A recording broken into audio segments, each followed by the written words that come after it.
ئەچینە یەکێک لە گوندەکانی سەر بە شاری مەریوانی ڕۆژهەڵاتی کوردستان و گفتوگۆکەین لەسەر بابەتێکی گرنگ کە ئەویش حاجی لەقلاقەکانی ئەو ناوچەیە.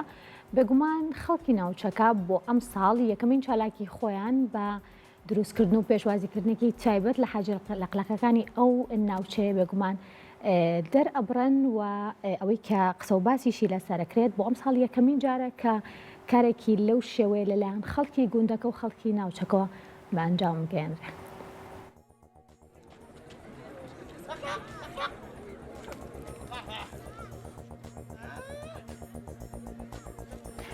خەڵکی ئاوایی دەرەتفەی مەریوان ساڵانێکە لە پێشنەورۆز و پێشوازی لە حاجی لەقلاقەکانەکەن و هەموو ساڵێک پێش هاتنەوەی لەقلاقەکان لانەیان بۆ دروستەکەن. ئەم ساڵیش بۆ یەکەمین جار فستیڤاڵی پێشوازیان بۆ ڕێخستن و هاتنەوەیان باڵندانە بە پڕخێرەزان و باڵپەرکە و شای پێشوازیان لێکەن.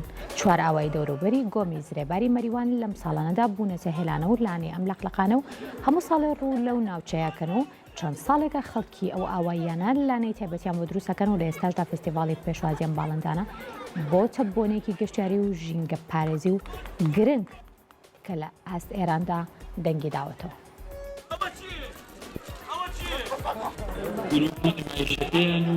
هیوادارم بەردەوام بن هەمومان هەرکو زەحمەت و ناڕەحەتی و سەختی بۆ مناڵەکانمانە کێشین. ئەکاسەردانی گەرمیان و جێوزان خۆشی کۆتروکە و لەگەر قژاکە ئاگاداریە بۆ ئێمە چاکە.